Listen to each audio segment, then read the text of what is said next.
Nós vamos falar da analgesia de parto, principalmente de métodos analgésicos para o alívio da dor.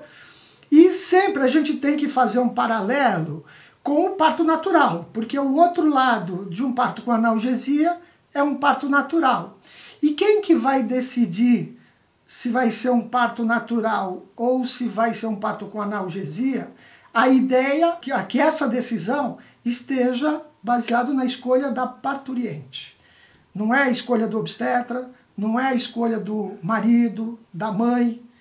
E o ideal é que a instituição ofereça analgesia de parto. O importante é que a gente tenha todas as alternativas para o alívio da dor. E também todos os recursos, tanto não farmacológicos como os farmacológicos, para o alívio da dor. Tá? Mas tem algumas coisas que são importantes, porque muitas pessoas são julgadas, muitas vezes, até de acordo com o parto que tem. Se tem um parto natural, se tem um parto com analgesia. Então, é importante que cada mulher vá trabalhando isso, que vá pensando durante a gravidez, pesquisando, descobrindo os riscos e os benefícios de cada escolha. Tanto de ter um parto natural, como com analgesia. Tudo, como eu já falei, não tem gravidez sem risco, não tem parto sem risco, tudo a gente tem risco. Só que, dependendo da nossa escolha, tem maior risco ou menor risco. E vou dizer a experiência da gente, é interessante, quando a gente sai da especialização, eu vou confessar para vocês que a maioria dos obstetras não tem experiência em analgesia de parto. Infelizmente, na especialização do obstetra, ele não está feito como fazer uma analgesia de parto. Por quê? Porque a maioria dos hospitais públicos não oferecem, infelizmente, analgesia de parto, apesar de ter lei para isso. Tá?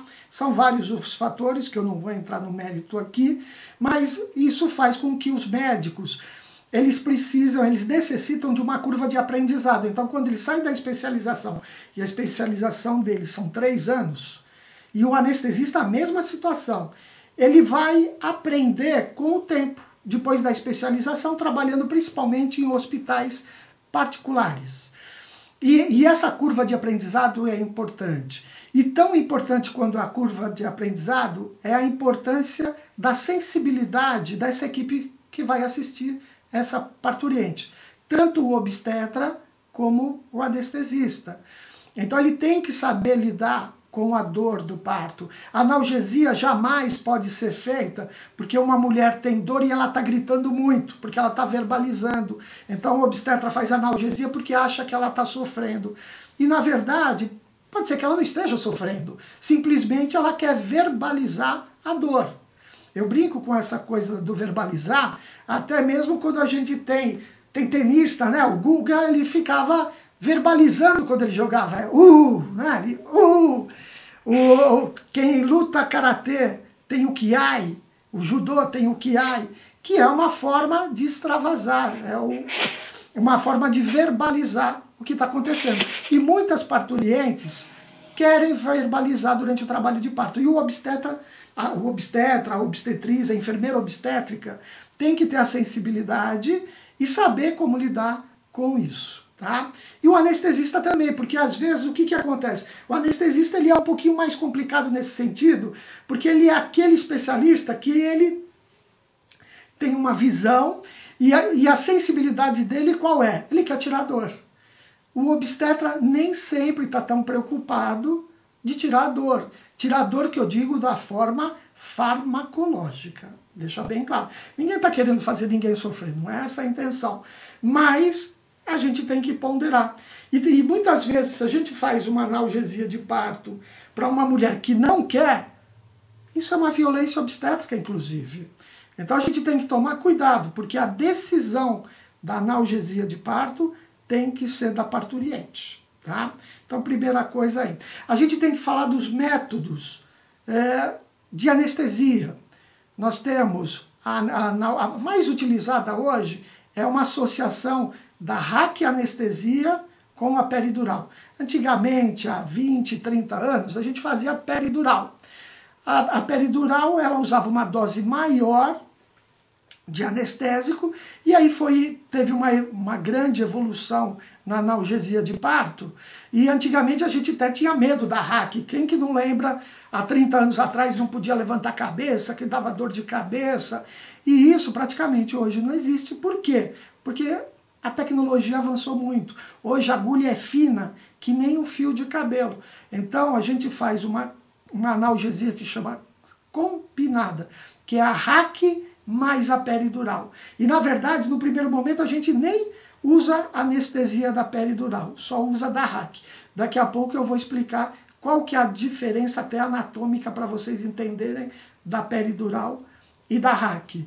Mas a gente associa as duas, e é bem interessante isso, porque com a associação a gente usa menos anestesia, menos medicamento, e com uma resposta muito melhor. Hoje, fazendo essa RAC logo no início, a parturiente pode andar, pode ficar na bola com analgesia, pode sentar. Não é aquela situação que ela fica mais passiva. Antigamente ficava mais passiva. Hoje não.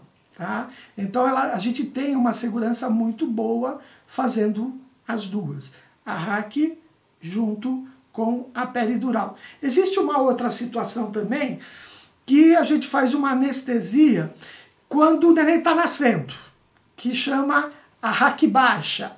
Então está com dilatação total, o cabelinho do neném aparecendo, e muitas vezes se pede para fazer anestesia. Eu preciso realmente pensar, avaliar se vale a pena fazer esse tipo de anestesia.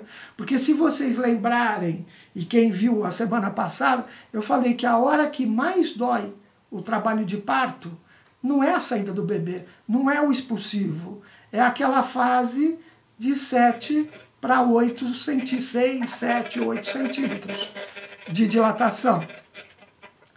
Então, eu vou fazer uma anestesia só para o final, sendo que a parte que mais doeu foi antes. Eu preciso parar para pensar se realmente vale a pena eu fazer essa anestesia. Uma coisa importante na hora que eu vou fazer a analgesia, eu tenho que lembrar que eu estou numa fase de dor, então não é tão tranquilo assim, né? A analgesia, eu tenho alguns cuidados, o anestesista vai ter que fazer uma asepsia, quer dizer, uma limpeza nas costas da gestante. Você está tendo contração a cada 4 minutos, então a gente vai ter que fazer tudo isso no intervalo das contrações, e vocês vão fazer isso de um modo sentada. De preferência, a gente cruza até as pernas de vocês, uma posição de Buda, tá? E eu não vou ficar retinha, não é para ficar retinha. Eu tenho que encurvar, como se fosse um tatu-bola, vamos dizer assim. Eu fico encurvada como eu fosse abraçar, juntar no meu filho, ou na minha filha, né? Então eu curvo, para quê? Para na coluna abrir esses espaços intervertebrais. E o importante também é ter um relaxamento. Então nessa hora da anestesia eu não posso mexer, porque é tudo milimétrico. Só para vocês terem uma ideia, a diferença da RAC e da peridural. A RAC, eu vou introduzir uma agulha, imagina uma garrafa de refrigerante, aquelas plásticas, aquelas PET. Então eu tenho uma garrafa, eu tenho o líquido dentro, tá? O refrigerante, eu tenho a garrafa e tenho o rótulo. A RAC, eu entro com a agulha, eu perfuro o rótulo e perfuro a garrafa. E lá dentro do líquido está a minha espinha vertebral, a minha espinha, toda a terminação nervosa. Então na RAC eu injeto o medicamento lá direto no líquido. Então a ação dela é muito rápida. Você faz a anestesia aí, na segunda, terceira contração você já quase não está sentindo. A próxima contração já é mais devagar. E a peridural, onde que é? Não é dentro da garrafa, é entre o rótulo e a garrafa. Percebeu que o rótulo está grudadinho na garrafa? Então o espaço é milimétrico. Por que eu estou falando isso? Para que na hora que esteja com a agulha nas costas, vocês não terem aquela sensação de... e não se movimentar. E mesmo na hora que ele está colocando a agulha, pode dar um choque. E na hora desse choque, a reação muitas vezes é dar um pulinho. Não pode dar o pulinho, porque é aí que aumenta a chance de ter a cefaleia pós-RAC, porque perfurou a garrafa. Não pode perfurar a garrafa, tá? Quando eu estou fazendo a peridural. A peridural, ó, peridural, é entre o rótulo e a garrafa. É um espaço mínimo. Então, se eu fizer, eu tenho que ficar toda encurvada, relaxada. Quando tiver a contração, avisar o anestesista que está contraindo, aí ele para a anestesia. Na hora que passa a contração, ele continua fazendo anestesia. Então ele vai fazer anestesia, ele vai fazer essa limpeza entre nesse espaço de tempo entre uma contração e outra.